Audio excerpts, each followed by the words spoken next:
हमारा main character class में सो रहा था जब तक कि टीचर ने नहीं देख लिया। ये देखकर सभी लोग उसके ऊपर हंसने लगे और बोला कि ये कैसा लूजर है जो हमेशा सोता रहता है। सिर्फ उसके दोस्त को पता था कि जब वो उसका दोस्त सोता है तब वो नाइटमेयर्स देखता है। हमारा मेन कैरेक्टर कभी भी सही से नहीं सो सकता क्योंकि जब भी वो सोता है तभी उसे मॉन्स्टर दिखाई देता है। जब क्लास खत्म हो गया था तब वो अपने स्कूल से बाहर निकला और होम के लिए चला गया। पर जब वो घर पहुंचा उसने देखा उसके मॉम और डैड ने अपने लास्ट सेविंग से 2 पिल लाया था उसके लिए ताकि उसका एबिलिटी बढ़ जाए। और ये देखकर हमारा मेन कैरेक्टर सोच रहा था वो उन्हें डिसअपॉइंट नहीं कर सकता, इसलिए वो ट्रेनिंग के लिए चला गया। लेकिन वो जितना भी कर लेता उसका कोई भी असर ही नहीं होता। जब वो थकान से नीचे बैठा वो पास्ट आउट होकर सो गए और हमारा मेन कैरेक्टर वही सपना देखना शुरू कर दिया।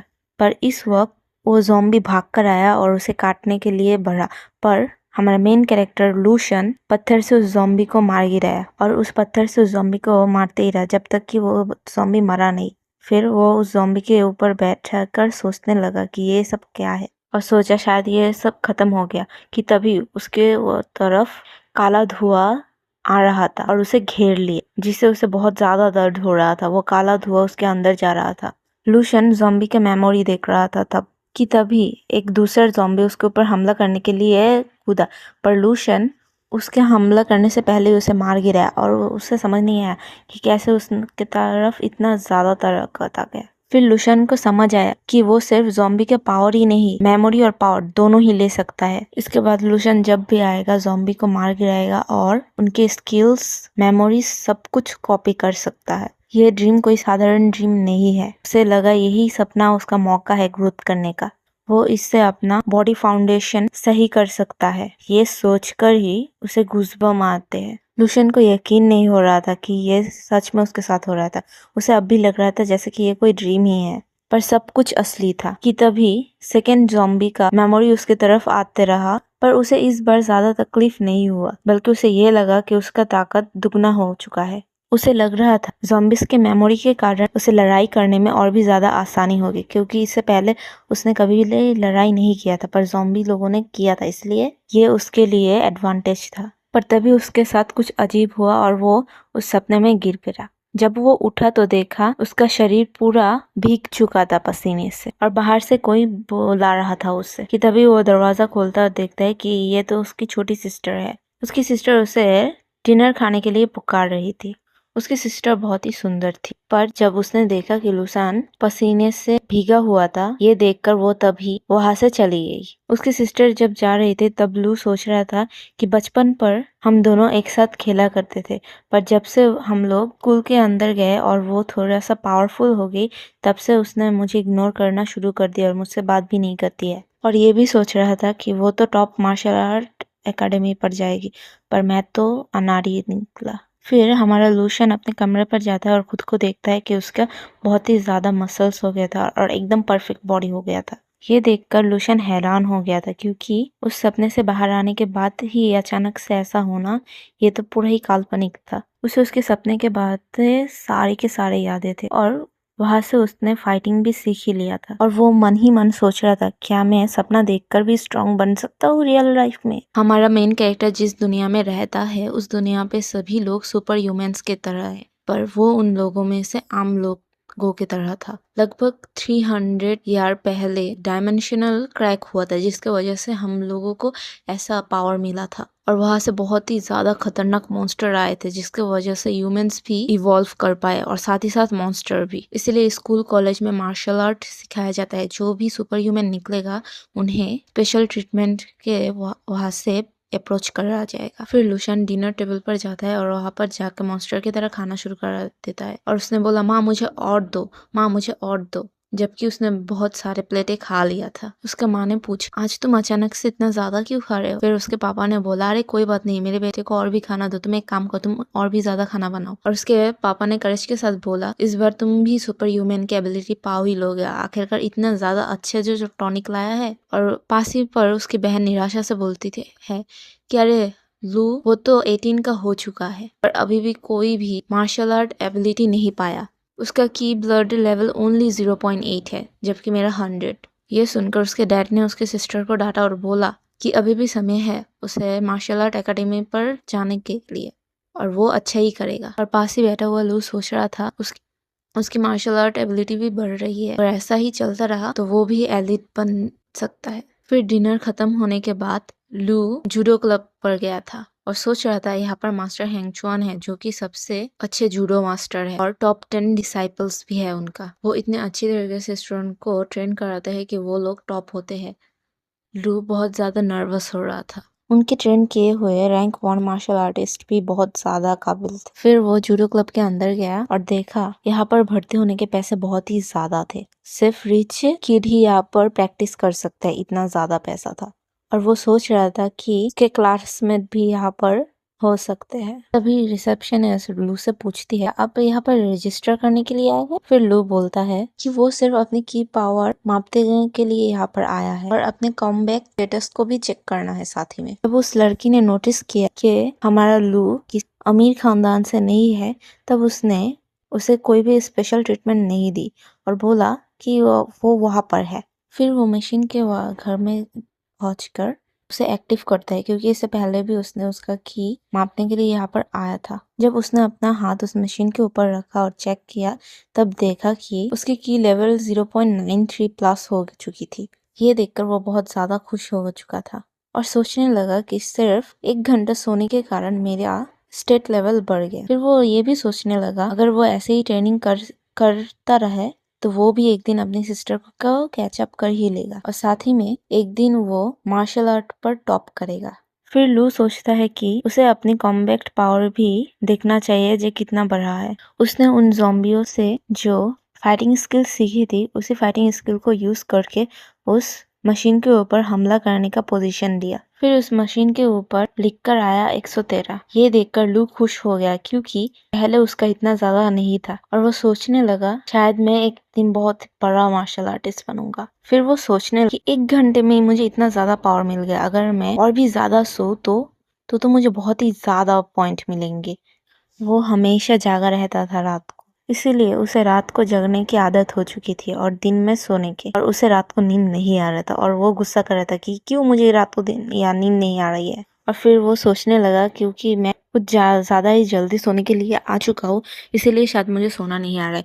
और उसने सोचा कि चलो मैं खुद को थोड़ा सा थका लेता हूँ ताकि मुझे नींद आ जाए। लू ट्रेनिंग करना शुरू कर देता है ज़ॉम्बिस के मेमोरीज के स्किल के साथ और वही मूवमेंट वो रिपीट करता है। वो जैसे जैसे ट्रेनिंग कर रहा था लग रहा था उसका पावर बढ़ रहा है, कुछ ऐसा ही। उसे रियलाइज होता है कि समय के साथ साथ उसका पावर भी बढ़ रहा था और फिर उसे लगता है ये सिर्फ ट्रेनिंग की वजह से ही नहीं, यहाँ पर कुछ और भी है जिसके कारण मेरा इतना ज़्यादा ग्रोथ हो रहा है। वो बहुत ज़्यादा ट्रेनिंग कर रहा था और उतना ज़्यादा ट्रेनिंग करने के कारण उसे फिर से भूख लग जाती है। इतना ज़्यादा भूख लगती है कि वो खड़ा भी नहीं हो पा रहा था। उसका बॉडी जैसे जैसे पावरफुल हो रहा था वो बॉडी भी हंग्री हो रहा था कुछ स्पेशल जड़ी बूटियों के लिए। पर उसके फैमिली बहुत ही ज़्यादा गरीब थे इसलिए वो लोग वो महंगे जड़ी बूटियाँ अफोर्ड नहीं कर सकते थे। ये सोचकर लू परेशान हो रहा था कि अगर ऐसे ही उसे पोर्शन या फिर जड़ी बूटी ना मिले तो फिर उसकी ग्रोथ बहुत ही ज्यादा स्लो हो जाएगा। फिर लू को समझ आता है कि उसे भी कमाना चाहिए ताकि वो अपना खर्च उठा सके। फिर दूसरे दिन स्कूल में लॉकर रूम पर वो अपने कपड़े चेंज कर रहा था और उसका दोस्त बोल रहा था आज का एग्जाम कुछ ज्यादा ही हार्ड था। पर उसके दोस्त ने जब उसका बॉडी देखा तब बोला, अरे तुम्हारा बॉडी इतना अच्छा कब से हो गया? फिर उसके दोस्त ने चिढ़ाते हुए बोला, क्या तू लड़कियों को इम्प्रेस करने के लिए अपना बॉडी बना रहा है? तो वो ये भी ताना मारता है तो इसी वजह से ट्रेनिंग करता है ना। पर लू इन सब भी बातों को इग्नोर करता है और बोलता है हमारे सामने एग्जाम है, उस पर हमें फोकस करना चाहिए। फिर लू और उसका दोस्त मिंग मार्शल आर्ट ट्रेनिंग के लिए जा रहे थे। उन लोगों के इंस्ट्रक्टर उनको कॉम्बैक्ट सिखा रहे थे। फिर मिंग ने लू को बोला कि मैंने सुना है हमारा कोच नंबर 2 मार्शल आर्टिस्ट है और बैटलफील्ड पर लड़ते हुए उन्हें एक बीस्ट से स्क्रैच भी मिला है। हमारा मेन कैरेक्टर लू इंस्ट्रक्टर को यही ध्यान से देख रहा था और उनके मूवमेंट को भी, जबकि पूरा क्लास इन मूवमेंट को समझने में वक्त लगा रहा था। दूसरी ओर हमारा मेन कैरेक्टर लू इन मूवमेंट को समझ चुका था और ट्रेन भी, क्योंकि ये सब कुछ उसने ड्रीम मेमोरी पर देखा था। कि तभी इंस्ट्रक्टर बोलते हैं यांग ई इधर आओ और स्टेप्स करके दिखाओ। जब वो लड़का आ रहा था सभी लड़कियां उसके लिए दीवानी थी। ये देखकर मिंग जल रहा था और बोल रहा था ये हमेशा स्पॉटलाइट ले जाता है और वो लड़का जाकर डेमो दिखाता है। उसके पास सब कुछ था, गुड लुक्स, मनी और यहाँ तक कि जान पहचान भी। इसी वजह से टीचर्स भी उसके फेवर में होते हैं हमेशा। ये देखकर लू सोचता है, क्या हमारे जैसे नॉर्मल स्टूडेंट भी कभी इनके जैसे बन सकते हैं? क्योंकि इनके पास तो सभी कुछ है, इसलिए ये लोग हमसे आगे होते हैं। पर साथ ही साथ लू ये भी सोचता है कि अब वो भी फाइट करेगा। जब उन लोगों का डेमो खत्म हो जाता है, मास्टर उस लड़के का तारीफ करता है और बोलता है बहुत ही अच्छा डेमो दिया है तुमने। फिर इंस्ट्रक्टर ये भी बोलता है तुम्हारा फ्यूचर बहुत ही ब्राइट है। और तभी इंस्ट्रक्टर एक और स्टूडेंट को पुकारता है, क्या कोई भी फाइट करना चाहता है उससे? पर सभी स्टूडेंट नजरें चुरा रहे थे क्योंकि वो बहुत ही ज्यादा वेल्दी फैमिली से था और उसका मुकाबला कोई भी नहीं कर सकता था उस क्लास पर। और मिंग बोल रहा था उसके साथ फाइट करने के लिए कोई भी रेडी नहीं होगा। और मास्टर ये सब देखकर बहुत ही ज्यादा सैड हो रहे थे। फिर मास्टर सोचते हैं कि ईफे से अगर कोई फाइट करे तो फिर वो भी बेटर बन सकता है। पर वो किसी स्टूडेंट को कैसे सिखा सकता है अगर कोई स्टूडेंट ट्राई ही ना करे? मास्टर को ये भी पता था कि ईफे टॉप स्टूडेंट है कि तभी एक आवाज आई, एक मिनट रुको, एक स्टूडेंट तो यहाँ पर है जो इसके साथ फाइट के लिए आ सकता है।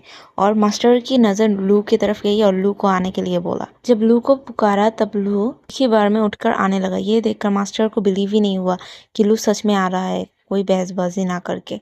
उसका दोस्त मिंग लू को रोकने की कोशिश करता है और बोलता है कि हमारा एग्जाम्स पास ही पर है, तुम अपने आप को इंजर्ड मत कर लो ये फाइट करके। फिर लू अपने दोस्त को बोलता है कि मैंने बहुत ज्यादा ट्रेनिंग की है, मैं ये संभाल लूंगा। फिर मास्टर ने बोला तुम लोगों का फाइट सिर्फ 10 मिनट के लिए होगा। फिर लू और ई फेंग दोनों ही अपनी फाइटिंग की पोजीशन के जगह पर खड़े हो गए और मास्टर ने लू को देखकर सोचा कि लू पहले जैसा नहीं लग रहा है और उसके मुंह पर कोई डर भी नहीं शो हो रहा है। पर पहले तो वो ऐसा नहीं था, मुझे ऐसा लग रहा है जैसे वो बदला हुआ पर्सन है।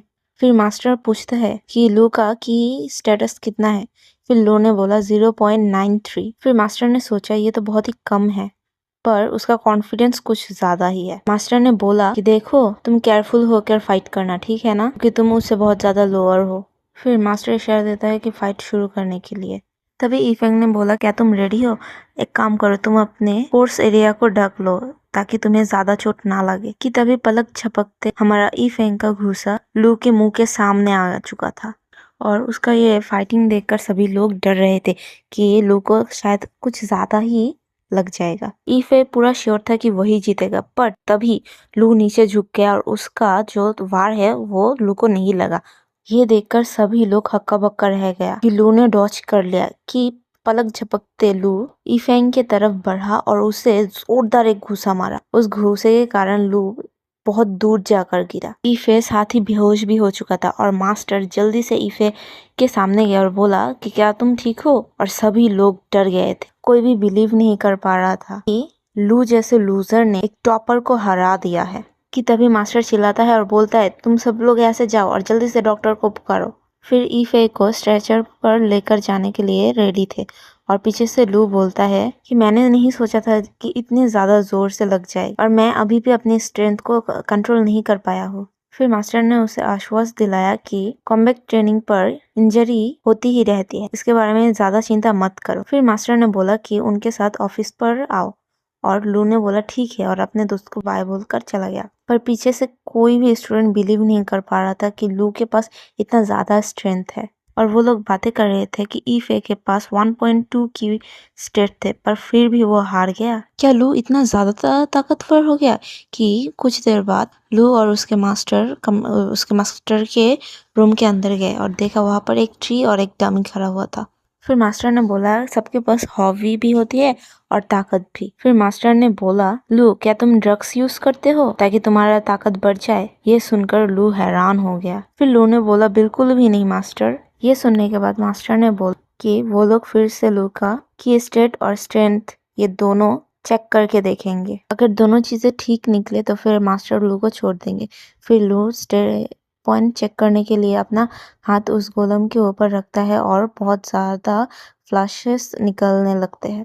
मास्टर ने जब देखा लू का की स्ट्रेट पॉइंट 1.53 था तब मास्टर बिलीव नहीं कर पा रहे थे ये इतना ज्यादा हो चुका है। और साथ ही पर ये भी सोचते हैं कि 1.5 की पॉइंट पर तो वो ऑफिशियली मार्शल आर्टिस्ट बन चुका है और जब लू स्ट्रेंथ को मेजर करने के लिए डमी को पंच किया तो देखा वो डमी टूटकर सामने गिर गई। वो देखकर उसका मास्टर चौंक गया और उसके मास्टर ने देखा उस डमी का सिर के मास्टर के जो ट्री था उसे होकर वॉल के अंदर घुस गया था। वो देखकर उसके मास्टर रोने लगे। ये देखकर लू घबरा गया और जल्दी से जाकर उस डमी का सिर दीवार से बाहर निकालने की कोशिश करने लगा और उसके मास्टर अपने प्यारी ट्री को पकड़कर रो रहे थे, मेरा पैर मेरा पैर। और मास्टर सोचने लगे कि ये मशीन सिर्फ स्टूडेंट के स्ट्रेंथ और की लेवल के लिए बनाया गया था। इसका मतलब है लू का स्ट्रेंथ स्टूडेंट से कहीं ज्यादा हो चुका है।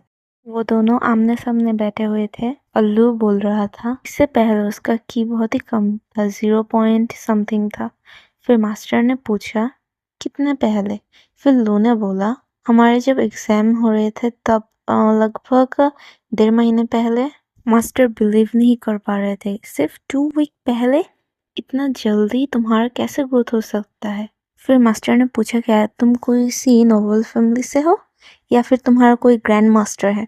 फिर लू ने बोला नहीं नहीं मास्टर, ऐसा कुछ भी नहीं है, मैं तो बहुत ही आम सा फैमिली से हूँ और मेरा कोई भी ग्रैंड मास्टर नहीं है। और लू ने बोला कि मेरा एक सीक्रेट है पर मैं वो नहीं शेयर कर सकता। फिर मास्टर सोच रहे थे कि मुझे इस लेवल पर पहुंचने के लिए कितना कुछ करना पड़ा पर लू इतने जल्द इस लेवल पर आ गया, मुझे बिलीव नहीं हो रहा है। मैंने यहाँ तक कि बैटलफील्ड पर अपने जान का बाजी भी लगाया था, मॉन्स्टर के साथ लड़ाई भी किया था।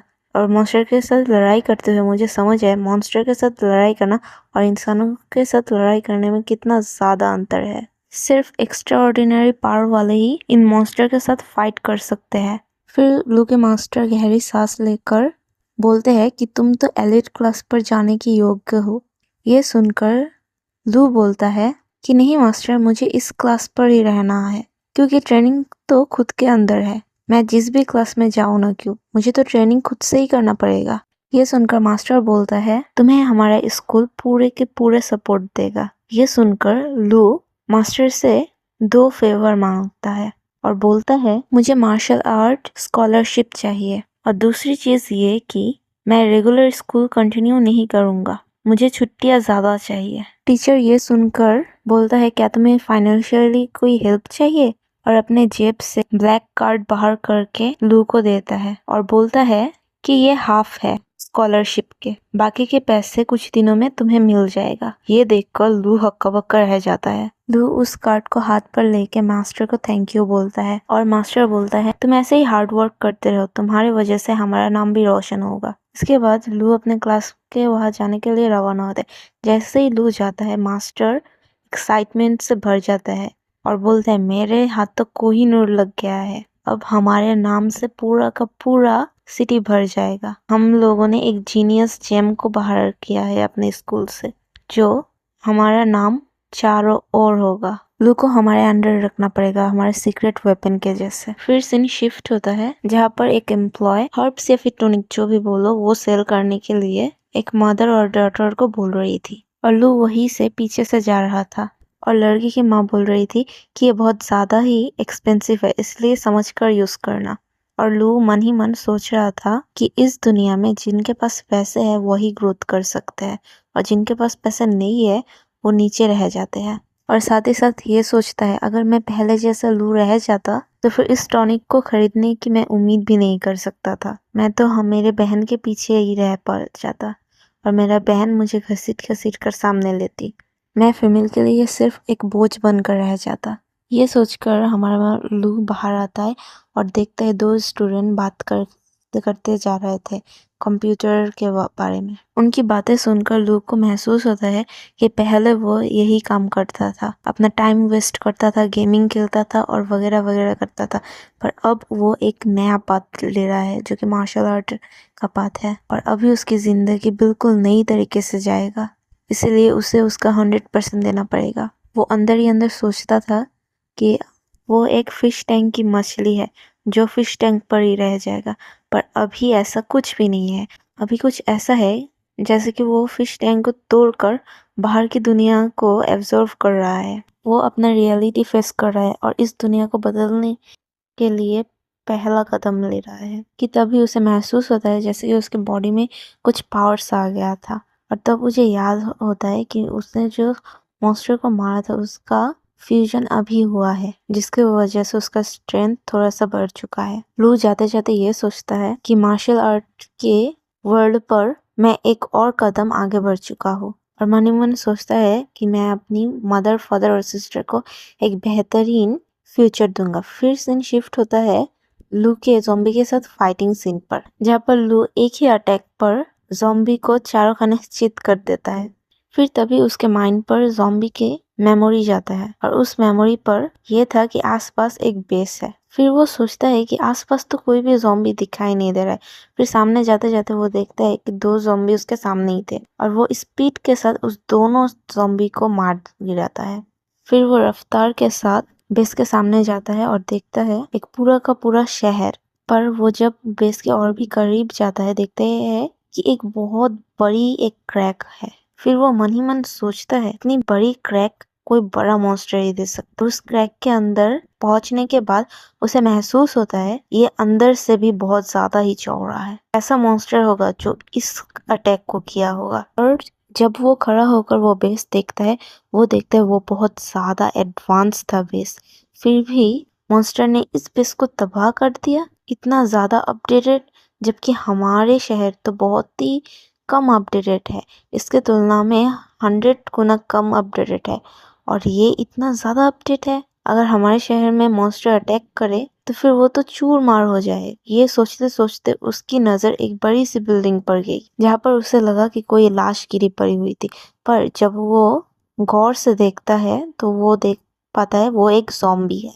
पर जब वो गौर से देखता है वो ज़ॉम्बी इतनी दूर से इतना ज़्यादा भयंकर ऑरा रिलीज करता है कि उसका इफेक्ट लू के ऊपर भी होता है, और वो पीछे जा के गिरता है उसके डर से। और लू सोचता है वो जो शॉक आया था ना ज़ॉम्बी से, वो कोई आम शॉक नहीं था, वो साइकिक शॉक था।